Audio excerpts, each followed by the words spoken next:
సరే, అన్ని కారణముల చేత సుందరకాండని సర్వోత్కృష్టమైనటువంటి స్థితిగా పెద్దలు నిర్ణయించారు. గమ్మత్తు ఏమిటంటే, మీరు జాగ్రత్తగా వింటే ఉపాసనకి సంబంధించినటువంటి అనేక రహస్యాలు తలబద్దలు కొట్టుకున్నా సరే ఇవి ఎలా ఉంటుంది అని అర్థం కానటువంటి విశేషాలు కూడా హనుమ యొక్క అనుగ్రహంతో, సీతారాముల యొక్క అనుగ్రహంతో ఉపాసనకి సంబంధించినటువంటి రహస్యాలన్నీ తేటతల్లమవుతాయి సుందరకాండలో. అందుచేతే ఆధ్యాత్మికంగా ఉన్న వాళ్ళకి ఆధ్యాత్మికమైనటువంటి పురోగతి, ఇంట్లో కష్టాల్లో ఉన్న వాళ్ళకి కష్టాలు తొలగిపోతాయి. ఏమండి, మా ఇంట్లో పాపకి పెళ్ళవలేదు, సుందరకాండ వింటే పెళ్ళవుతుంది. ఏమండి, పిల్ల చాలా కాలమైంది వివాహమై సంతానం లేదు, సంతానం కలుగుతుంది. బంధువులు దూరదేశం వెళ్ళిపోయారు, అప్పటి నుంచి ఇప్పటి వరకు మళ్ళీ మేము బంధువుల్ని కలవలేదు, సుందరకాండ విన్నవాడికి బంధు సమాగమం అవుతుంది. నేను కొన్ని చోట్ల సుందరకాండ చెప్తే అది నా గొప్ప కాదు, సుందరకాండ గొప్ప. సుందరకాండ చెప్తే ఆ తర్వాత మా ఇంటికి వచ్చారు ఒక ఆయన, వచ్చి నాతో అన్నారు, విదేశాలు వెళ్ళిపోయినటువంటి నా బిడ్డని ఇప్పుడు చూస్తానని నేను అనుకోలేదు కోటేశ్వరరావు గారు.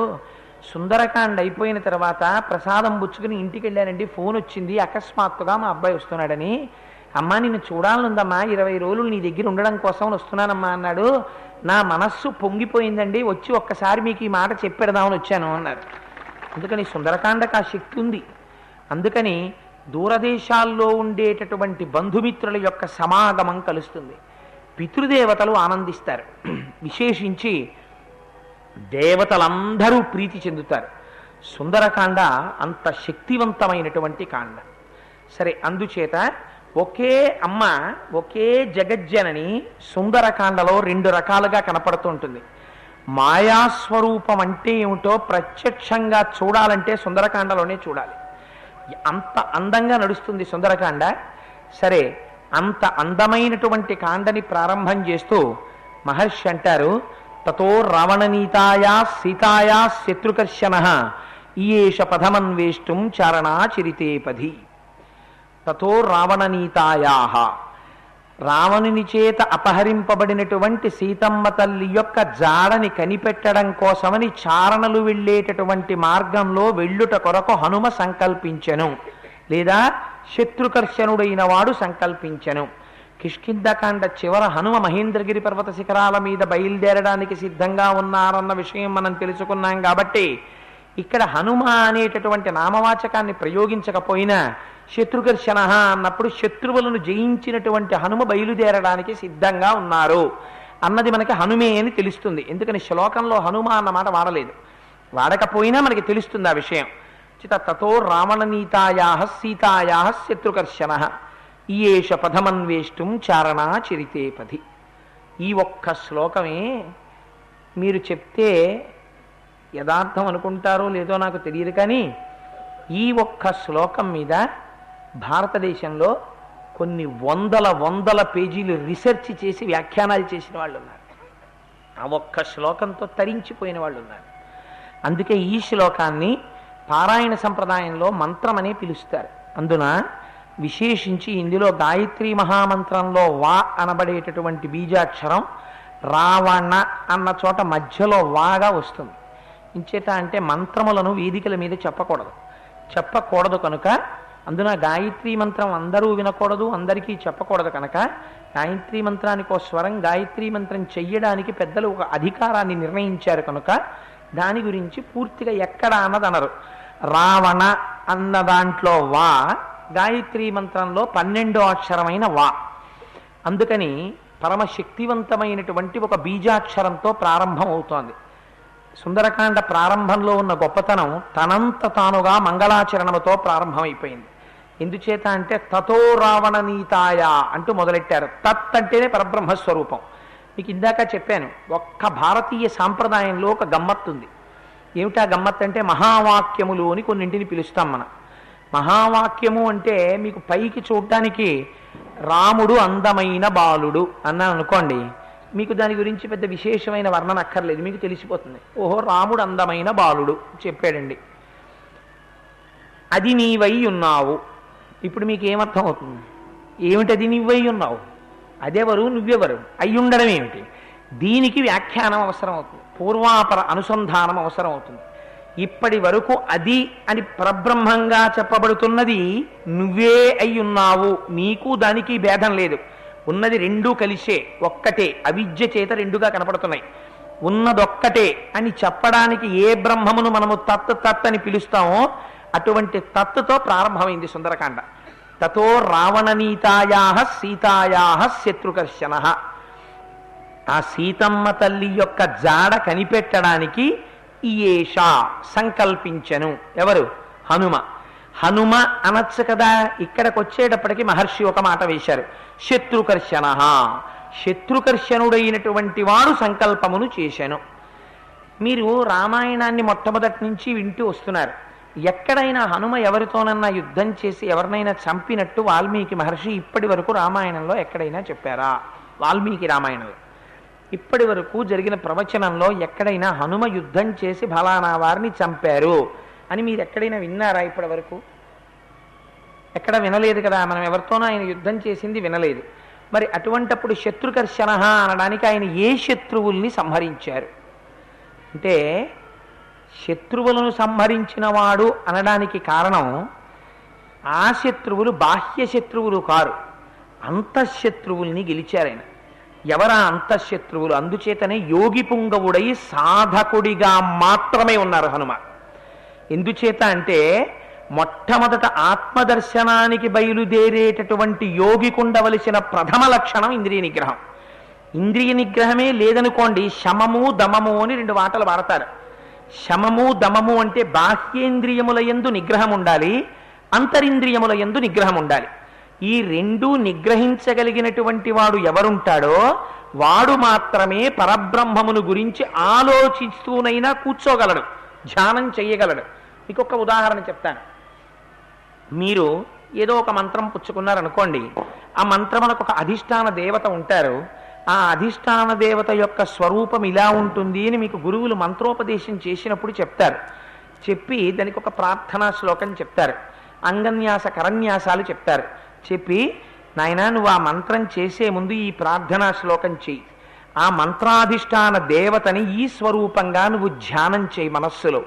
బాహ్యనేత్రములను మూసి ఆజ్ఞాచక్రం మీద ఆ మంత్రాధిష్టాన దేవత యొక్క దర్శనం చేస్తూ ధ్యానం చేయమని చెప్తారు. మీరు బాహ్యనేత్రములను మూసినా మీ మనస్సు ఒక నేత్రంతో ఉంటుంది. అదే గమ్మత్తు. మీరు ఇక్కడైతే నేత్రములను మూస్తారు, మూసి మీకు ఇచ్చిన మంత్రాధిష్టాన దేవతా స్వరూపం గురించి మీరు ధ్యానం చేస్తున్నారనుకోండి.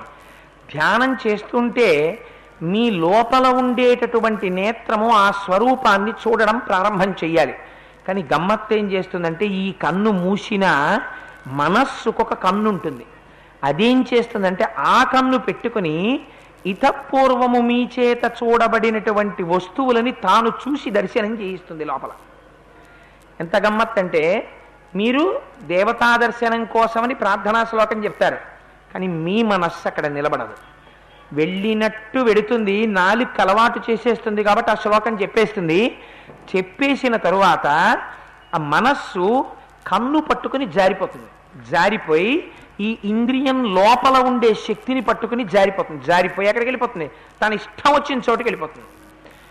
ఇలా కూర్చుని ధ్యానం చేసుకుంటున్నాం అనుకోండి, ఒక శ్లోకం చెప్పామనుకోండి, నిన్న రాత్రి వస్తూ రైతు బజార్ నుంచి వెలగపళ్ళు తెచ్చాను, ఇది వెలగపండు పచ్చడి చేస్తుందా ఇవాళ అని మీకు ఆలోచన వచ్చింది అనుకోండి, ఈ కంటితో మీరు చూడక్కర్లేదు రైతు బజార్ని. నేను హాస్యం కోసం ఈ మాటలు చెప్తున్నానని మీరు అనుకోకండి, నేను చాలా ఒక గంభీరమైన విషయాన్ని ప్రతిపాదించాలని చెప్తున్నాను. అప్పుడు మీ కళ్ళ ముందు రైతు బజార్ ఉండక్కర్లేదు, వెలగపళ్ళ బొట్టు ఉండక్కర్లేదు, వెలగ పండు ఉండక్కర్లేదు.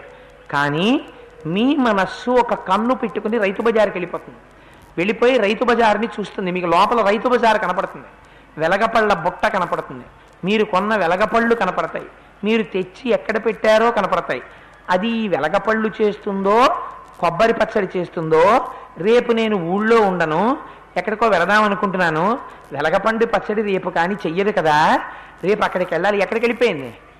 ఇవాల్టి దగ్గర నుంచి రేపటి వరకు, ఇవాళ చేసే కొబ్బరి పచ్చడి వరకు ఇన్నింటితో వెళ్ళిపోతోంది. ఇక్కడేమవుతుంది? మాల తిరిగిపోతుంటుంది, మంత్రం వెళ్ళిపోతుంటుంది. అధిష్టానము యొక్క దర్శనాన్ని చేస్తుందా? చెయ్యదు, జారిపోతుంది. శమదమములంటే ఇంద్రియాల్ని కట్టడి చెయ్యగలగాలి. బయట గెలవడం గొప్ప కాదు. ఓ ఇల్లు కట్టుకోవడమో, ఓ తోట కొనుక్కోవడమో, ఓ కారు కొనుక్కోవడమో తక్కువని నేను అన్నాం. కానీ ఏది గొప్పది? ఇంద్రియాణి బలిష్టాని నియుక్తాని మానదా అపక్వస్య ప్రకుర్వంతి వికారాం స్థాననీకష అంటాడు వ్యాస భగవానుడు దేవీ భాగవతంలో. అన్నిటికన్నా గొప్పది తన ఇంద్రియాల్ని తాను గెలవడం. మీరు ఎంత వద్దని చెప్పండి, మీ మీద ఇంద్రియాలు పోరాటం చేస్తూనే ఉంటాయి. ఇంకా ఎన్నాళ్ళు రా బాబు ఈ రామాయణం, ఇంకా 28వ రోజో 29వ రోజో అంటాడు. వీడ సాధ్యం కోలా సాయంకాలం అయ్యేటప్పటికి వచ్చేస్తున్నాడు రామన్ నెత్తి మీదకి. 42 రోజులు పెట్టేశాడు ఈ ప్రోగ్రాము. వదిలేద్దామంటే అయ్యో మళ్ళీ వినకపోతే పాపమేమో అనిపిస్తోంది, వెళ్ళేద్దామంటేనేమో అవతల ఎన్ని సీరియల్స్ అయిపోతున్నాయో. మీకోసం కాదు మహాప్రభు, నా గురించి చెప్తున్నాను అని లోపల నుంచి ఇంద్రియాలు ప్రతి క్షణం యుద్ధమే చేస్తుంటాయి. వీటిని కట్టడి చేసి కేవలము తను ఏ విషయం మీద ధ్యానం చేస్తున్నాడో ఆ విషయం మీదే నిలబడాలి అంటే మిగిలినటువంటి భోగముల వైపుకి ఇంద్రియాలు వెళ్లకుండా వాటిని త్రోసి రాజని పక్కన పెట్టేయగలగాలి. నాకు అక్కర్లేదని ఇంద్రియాలన్నీ వెనక్కి రావాలి. అలా ఇంద్రియాల మీద ఎవడు అధికారాన్ని సంపాదించి ఇంద్రియాల్ని గెలవగలడో వాడు శత్రుకర్షణుడు. శత్రుకర్షణుడైన వాడు చేసే మొదటి పని ఆత్మదర్శనము. వాడు యోగి కాబట్టి, సాధకుడు కాబట్టి ఆత్మదర్శనానికి బయలుదేరుతాడు. అందుకని శత్రుకర్షణ అన్న మాట సాధకునికి వర్తిస్తుంది, మొదట యోగికి వర్తిస్తుంది. అందుచేత శత్రుకర్షణుడై దేనికి బయలుదేరుతున్నారు? చారణా చరితే పథి, చారణులైనటువంటి వారు వెళ్ళేటటువంటి మార్గములో వెళ్ళుచున్నారు. చారణులైనటువంటి వాళ్ళంటే ఎవరసలు? చారణులు అంటే భూమికి దగ్గరగా ఉండి సర్వకాలముల యందు శుభవార్తలను చెప్పేటటువంటి దేవతా స్వరూపాన్ని పొందిన వాళ్ళెవరో వాళ్ళకి చారణులని పేరు. ఆ చారణులు అంటే వాళ్ళు ఏం చెప్తారు? వాళ్ళు ఎప్పుడూ శుభవార్తలే చెప్తారు. ఎందుకు శుభవార్తలు చెప్తారు? వాళ్ళకి ద్వంద్వములు తెలియవు. వాళ్ళు నోరు విప్పి మాట్లాడితే మంచి మాటే మాట్లాడతారు. నిన్నను మీరు చూశారు ఒక మహానుభావుడు అలా మాట్లాడిన వాడు ఎవరు? నిశాకర మహర్షి మాట్లాడారు. నిన్న ఎవరితో మాట్లాడారు? సంపాతితో మాట్లాడారు. ఏం చెప్పారు నిశాకర మహర్షి? కొన్ని వేల సంవత్సరముల తర్వాత జరగబోయేటటువంటి సీతాన్వేషణ ఘట్టాన్ని ఆయన దర్శనం చేశారు. నిశా అంటే చీకటి అన్న అర్థం ఒక్కటే కాదు. నిశా అంటే ఇంద్రియముల యొక్క వ్యాపారములను క్షోభింపచేసి తగ్గించగలిగినటువంటి శక్తికి నిశా అని పేరు అమరకోశంలో. అందుచేత ఆ నిశా కర అంటే చేయువాడు. ఇంద్రియముల యొక్క వ్యాపారమును తగ్గించగలిగినటువంటి వాడెవడున్నాడో తన వాక్కుల చేత వాడు నిశాకరుడు. అంటే నిశాకరుడు గురువు. అటువంటి బ్రహ్మజ్ఞాని అయినటువంటి నిశాకరుడి దగ్గర విన్నవాడెవరు? సంపాతి. ఎలా విన్నాడు? సమ్యక్, బాగా విన్నాడు. ఏమని? రెక్కలు లేకపోయినా బెంగ పెట్టుకోకోయ్, నీకొకనాడు రెక్కలు వస్తాయి. రామకార్యంలో మాట సహ్యం చెయ్యడానికి ఇక్కడుండు. ఆ ఋషి దగ్గర విన్నటువంటి సంపాతి ఏం చేశాడు? సీతాదర్శనం చేశాడు. ఇవాళ హనుమ మిగిలిన వాళ్ళు లేకపోయినా సీతమ్మ అక్కడ ఉన్నది అన్న నమ్మకంతో వెడుతున్నారంటే ఎందుకు వెడుతున్నారు? సంపాతి చూశాడు. నాకు ఆ బలం ఉంది, జాతి చేత బలం ఉంది, ఆహారం చేత బలం ఉంది, దివ్య దృష్టి చేత బలం ఉంది, ఇక్కడ నుంచి చూస్తున్నాను సీతమ్మ ఉన్నది అని చెప్పారు. ఆయన చూశానని చెప్పారు. ఈయనకి విశ్వాసం కలిగింది. వేదాహమేతం పురుషం మహాంతం ఆదిత్యవర్ణం తపసస్తుపారే సర్వాణి రూపాణి విచిత్య ధీర నామాని కృత్వాభివదన్యదాస్తే అని ఋషులు ప్రకటించారు.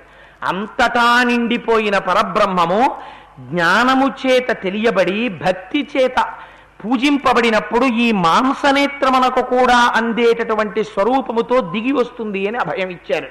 అందుచేత అటువంటి స్వరూపంతో ఉన్నటువంటి సీతమ్మ యొక్క దర్శనం కోసమని సంపాతి చెప్పిన మాట మీద విశ్వాసంతో ఇవాళ బయలుదేరుతున్నారు.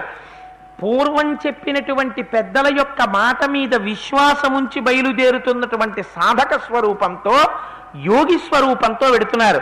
అందుకని చారణా చరితే పది అన్వయం నిశాకర మహర్షికి, సంపాతికి. అందుకని కిష్కింధకాండ నుంచి సుందరకాండలోకి వెళ్ళడం.